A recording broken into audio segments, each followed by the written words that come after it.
നമ്മുടെ രാഹുൽ മാങ്കൂട്ടത്തിൻ്റെ പേരിൽ ഒരു പെണ്ണ് കേസ് വന്ന സമയത്ത് കണ്ണിക്കണ്ട എല്ലാ സ്റ്റേജിലും കയറി ഇറങ്ങി അദ്ദേഹത്തിനെ വാതോരാതെ കുറ്റം പറഞ്ഞൊരു മന്ത്രിയാണ് നമ്മുടെ ഗണേഷ് കുമാർ മന്ത്രി. എന്തായാലും ഇപ്പോൾ ദേ നമ്മുടെ ഗണേഷ് കുമാറിന് കിട്ടിയിട്ടുണ്ട് ഒരു പെണ്ണ് കേസ്. പുള്ളിക്കാരൻ്റെ ഭാര്യ കുറച്ച് ദിവസങ്ങൾക്ക് മുന്നേ നമ്മുടെ മന്ത്രിയെ മറ്റൊരു പെണ്ണുമായിട്ട് കാണുകയും അതിനുശേഷം അവർ പിങ്ക് പോലീസിനെ വിളിക്കുകയും പിങ്ക് പോലീസ് സ്ഥലത്തെത്തുകയും ചെയ്തു. എന്തായാലും നമ്മുടെ പിങ്ക് പോലീസ് മന്ത്രി ആയതുകൊണ്ടായിരിക്കും കേസൊന്നും എടുത്തില്ല. പക്ഷേ ഇത് നമ്മുടെ നാട്ടിലെ എല്ലാ മാധ്യമങ്ങളും അറിഞ്ഞൊരു സംഭവമാണ്. പക്ഷേ ഒരു മാധ്യമത്തിൽ പോലും ഈ ഒരു സംഭവത്തെപ്പറ്റി ആരും ചർച്ച ചെയ്തിട്ടില്ല.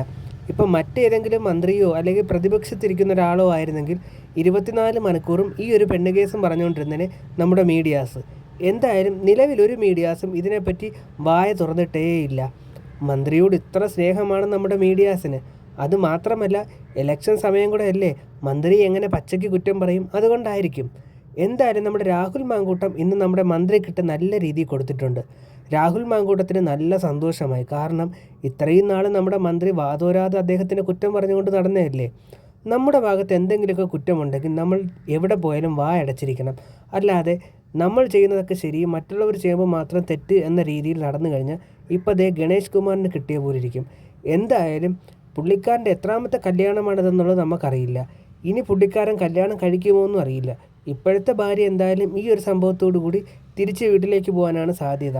അതുമാത്രമല്ല, ഇദ്ദേഹത്തിൻ്റെ പേരിൽ നിരന്തരമായും പെണ്ണ് കേസാണ്. എത്ര പെണ്ണ് കേസ് അല്ലെങ്കിൽ എത്രാമത്തെ പെണ്ണ് കേസ് എന്ന് ചോദിക്കേണ്ട ഒരവസ്ഥയാണ് നമ്മുടെ മന്ത്രി ഗണേഷ് കുമാറിനെ പറ്റി പറയുമ്പോൾ. എത്രയോ പെണ്ണ് കേസുകൾ ഇതിനകം തന്നെ റിപ്പോർട്ട് ചെയ്തിരിക്കുന്നു. റിപ്പോർട്ട് ചെയ്യാത്തതായിട്ട് എത്ര എണ്ണം കാണും?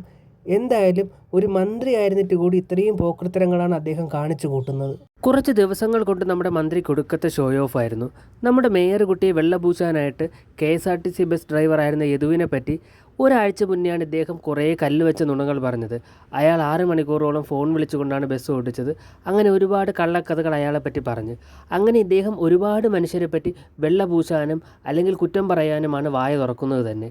എന്തായാലും ഇദ്ദേഹം ഈ ഒരു സമയത്ത് ഇങ്ങനെ ഒരു പെണ്ണ് കേസ് വരുമെന്നുള്ളത് ഒട്ടും പ്രതീക്ഷിച്ചിട്ടില്ല. നമ്മുടെ ചാനൽസൊക്കെ ഇതുവരെയായിട്ടും വായ തുറന്നിട്ടില്ലെങ്കിലും സോഷ്യൽ മീഡിയയിൽ ഈ സംഭവം സജീവമായി തന്നെ ചർച്ച ചെയ്യുന്നുണ്ട്. എന്തായാലും മന്ത്രിക്കിട്ട് ഈ സമയത്ത് കിട്ടിയ നല്ല 8ൻ്റെ ചീത്തപ്പേരാണ്. ഇനി ഇത് മായ്ക്കാനൊന്നും പറ്റത്തില്ല. കാരണം അദ്ദേഹത്തിൻ്റെ ഭാര്യ തന്നെ മീഡിയാസിൻ്റെ മുമ്പിൽ നേരിട്ടെത്തി സത്യങ്ങൾ എന്താണെന്നുള്ളത് വിളിച്ചു പറഞ്ഞിട്ടുണ്ട്. എന്നിട്ടും നമ്മുടെ നാട്ടിലെ മീഡിയാസ് ഇതിനെപ്പറ്റി ഒരു ഡിസ്കഷൻ പോലും വെക്കുന്നില്ല.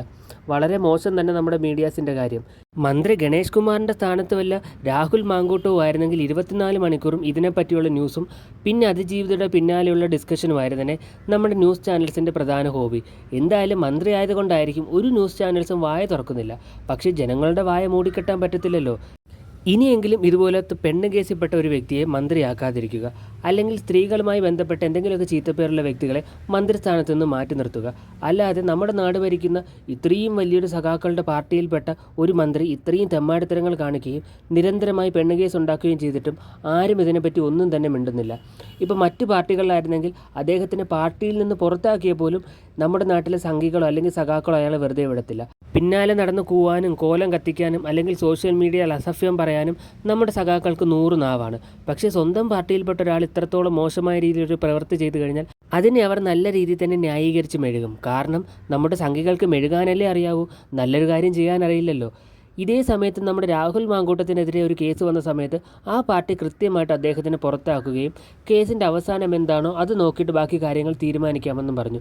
അതാണ് കൃത്യമായൊരു രാഷ്ട്രീയ ബോധമുള്ളൊരു പാർട്ടി ചെയ്യേണ്ടത്. അല്ലാതെ അയാളെ വീണ്ടും പിടിച്ച് മന്ത്രിയാക്കുകയും പിന്നെ അതിനെ വന്നിരുന്ന് ന്യായീകരിച്ച് മെഴുകുകയും അല്ല ചെയ്യേണ്ടത്.